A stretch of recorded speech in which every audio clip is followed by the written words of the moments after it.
Hello everybody, my name is David. Welcome. This is a question and answer video that I do every single week, and today I'm answering questions that you guys asked last week. If you have a question today, go down to the comment section below. Ask me anything you want and I'll answer them next week in the next Q&A video. I'm a life coach. I'm helping people recover, heal, learn, understand their emotional trauma, an abusive relationship, things like this. So if you guys have any questions, please ask me. Go down below and ask, and I'll answer them in the next Q&A video next Monday. Something I like to do every week. Well, first I want to say I hope everyone's gotten through the holidays okay and that your year is starting out okay. I hope. We're only about a week into the new year. We've got 51 weeks left. I hope everyone's doing okay. If not, let's try to change it, right? Let's not try to suffer from the things we suffered from last year. Let's try to enjoy the things we enjoyed last year. Let's enjoy them this year, okay? So keep asking me questions. That's all I can do to help, is answer questions for you. So something I like to do is recommend something every week to you guys. Helps you recover and heal from abusive relationships. This week, I want to offer something for people that have migraines, headaches, tension type headaches and migraines. One of the first signs that children are being abused and neglected are headaches and stomach aches. So what happens is, if we suffer from this kind of abuse and neglect throughout our lives, a lot of us develop migraine headaches. And I'm not saying that, I'm not a doctor, and I'm not saying that any of your migraine headaches are due to because of this. I'm just saying it happens. People do get and develop migraine headaches, I believe, over a period, a lifetime of stress that they can't control, can't manage. I found something, somebody offered something to me that they say works for them. And it's called niacin, which is nicotinic acid, if I'm saying that right, or a nicotinic acid. And it may have a therapeutic effect on migraines and tension type headaches. This has not become a part of contemporary medicine, nor have there been controlled trials yet. The hypothesis is that because of its vasodilatory properties, if I'm saying that right, and ability to improve mitochondrial and energy metabolism. That's what they're hoping. I'm going to put a link down below. You guys can follow this link and you can read the same article that I read. And there's bunch of different information on there. I'm not going to get into it here and now because not all of you are even interested in that. This is going to affect some of you. So just something I'm recommending, because I know that people suffer from this so bad and there's no real answers and they tend to suffer from it for years and years. And I'm hoping maybe this is something that will alleviate some of your suffering for all of you that have migraines or tension type headaches. Even after an experience like this, you may not have ever had headaches and now you find yourself having them. So maybe this is something that can help you. Like I said, I'll put a link in the link with the article for you to go read it. Okay? Thank you. So let's get started with the questions. First question is from Heather in Detroit, Michigan. Hello, Heather. I'm not sad about my exit strategy. I'm extremely excited. I think this is normal when you have done the inner work well ahead of time. What are your thoughts on this? Is this healthy, or am I missing something that I should prepare for? Well, Heather, the thing that people ask me a lot, is this normal? What I'm going through, what I'm experiencing. And the thing is we all react so differently, Heather. So that may not be where somebody else is that seems like they're in the same situation as you are. And it could seem like they're exactly in the same situation. They've been doing the inner work too, but they're still scared. And you're excited. That's great. Okay, all that matters is how you feel about it, Heather, and you're excited about it, and I think you should be. Yeah, and if you've done a lot of inner work, then yeah, it'll make it not as scary. You're ready. Imagine someone who has been in a really, really long, tumultuous marriage, but the last 5-10 years of it, the partner, they've never seen each other, never been around. And the one starts to heal from this kind of stuff before they divorce. So the divorce isn't as bad, right? That makes sense, doesn't it? So that's where you're at, Heather, and I think that's wonderful. You said, is this healthy, or am I missing something? I think doing good things for yourself is healthy, Heather. I think being excited about doing it for you is fantastic. You're doing something for yourself and you're excited about it. A lot of people are so upset with themselves that they do the good things for themselves and don't feel good about it still. So this is good, Heather. And if this is a good, positive change, wonderful. And thanks for sharing it. That's a good one. Oh, and this person reminds me, can you guys please just give us your locations? Can you just tell us where you're at? A country, a state, city, something like that. It helps us all feel more together, not so alone, not so isolated, not so like Heather that thinks she's the only one that experiences that. Okay? Tell us where you're from. Thank you. So Lady Buttons. I've been no contact with my ex-narcissist for just over a year now because he has been in prison for a year. He hasn't been able to contact me, but I received a message saying he's coming straight to my house when he is out, which will be soon, and I'm scared. What do I say? What do I do? And I also shorten this up a little bit. Big problem, huh? We haven't seen our abuser for a long time, and we're so afraid of running into them. What do I do? What do I say? I feel like I'll have a panic attack. I'll freeze. You know, I'll let them, you know, I'll give them whatever they want and, you know, all this stuff. So just to be real simple, right? Always know what you want, okay? So you figure out maybe you want something from him. You want closure. You want stuff back, this and that. And then you realize you're probably not going to get it back and it's not worth it. If this is someone who abuses you, stuff and closure you may never get, okay? But it may not be enough. You need to heal from that toxic relationship away from the abuser. So what do you want? I hope the answer will be nothing.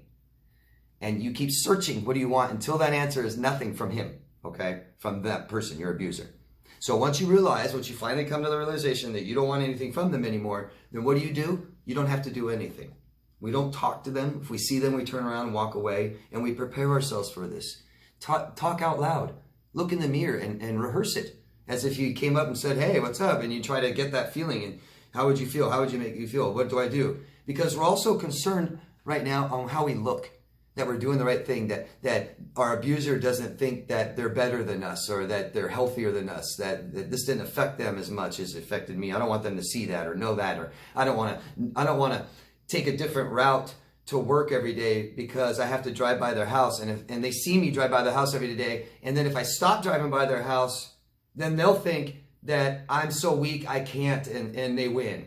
You know, it's just focus on you. All you. What do you want? Nothing. What do you do? Nothing. Right? That's it. We lock our doors. We don't answer messages. We have people around us that know about this. We tell people in our lives, so they're there for us. They support us and help us feel better. Okay? That's it. That's the answer. Good luck. Nicole from Portland. Hello, Nicole. My ex didn't really care much about what he... my ex didn't really care much about what he wore. And you said, you know, narcissists care about their looks. And he did. He did care about his looks, but not his clothes. And all he wore was a leather jacket, t-shirt, and jeans every day. And why? Isn't that kind of weird? Well, there's a lot of things that are not right out there about narcissists. You know, they love looking at themselves all day and all this stuff. It's wrong. A lot of that stuff is wrong. And there's a lot of narcissists that don't care about how they look. They will believe that they're better than everybody, maybe by their, not just how they look, maybe by what they own, money, maybe intelligence, maybe status, job. I'm the best. I'm the president. Okay? So they'll find that niche. It's not that they have to be the sexiest, the prettiest, the wealthiest, and this, and all of it. No. They'll just go with the one thing that they feel they have above other people. If that makes sense. It's what they want to put importance on. Okay? He didn't care about his clothes. I mean, the real thing about narcissists is they have low self-esteem.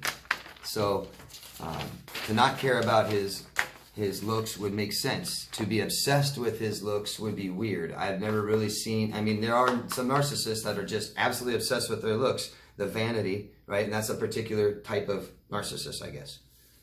Not all. Not all. There's a not all. I hope that helps, Nicole. And you have another question here. Nicole asks, you have stated narcissists don't want you to go to therapy to be notified of your abuse. Mine always told me to go to therapy, but I am the problem and that I need help. He even told me I am the abusive one. And totally, that's common too. So I know I did say that, and that was back referring to narcissists will isolate you.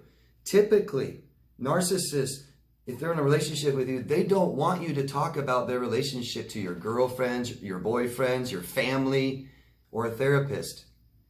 They typically know they're sick, or that they have low self-esteem. They're not good enough. They're not man enough. They're not healthy enough. They're not this enough. They don't feel good enough. And somebody's going to tell them. And if they know they're abusing you, if they are trying to control you, they definitely don't want anyone to see that and tell you. They don't want anyone in your ear saying that they're a bad person. Okay? So this is something different. This is projection.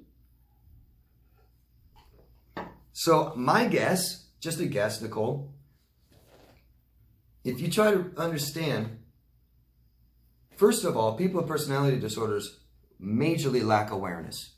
So here's a theory. And this is, I've seen this. I believe this is true. This is common. They're aware enough to know that the relationship is bad, toxic.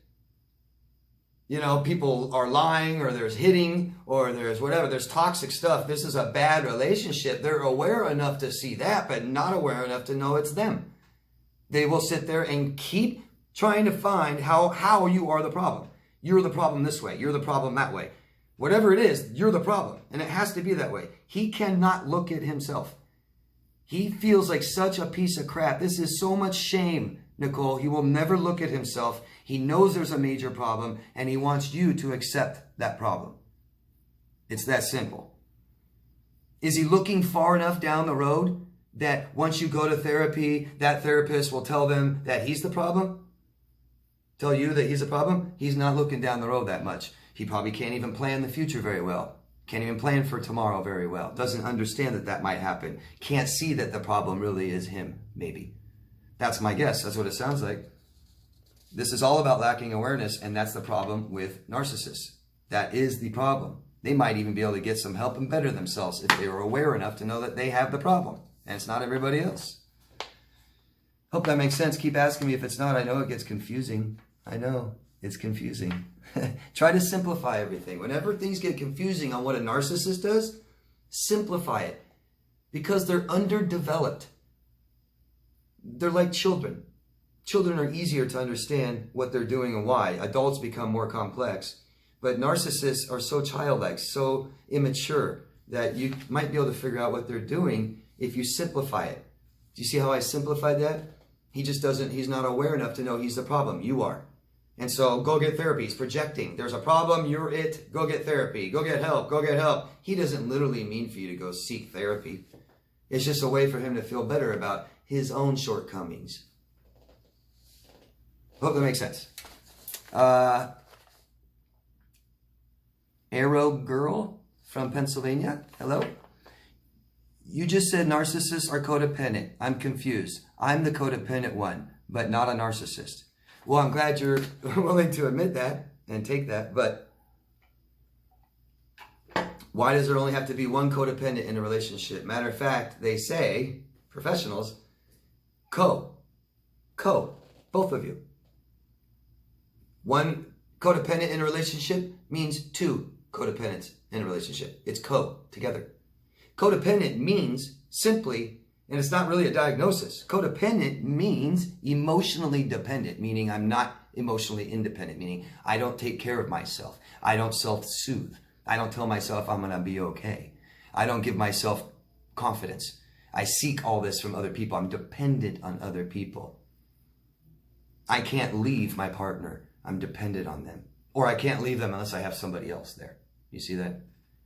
And as we know, narcissists aren't single, right? They go right from one person to the next, and they don't even care who you are. They're so dependent on people, it doesn't even matter who. You wonder why they're dating this person that just looks like this and is crazy and talks to themselves and smells. Why are they dating that person? It's bizarre. Because they don't have standards. They have dependencies. Dependencies always way over counter what you need or what you want, what's fun. It's dependent, right? Number one. Dependence always number one. I hope that makes sense. So both of you are probably codependent because narcissists cannot be emotionally dependent. They cannot take care of themselves. Okay? You know what? I'm going to leave these rest. for part 2. Okay?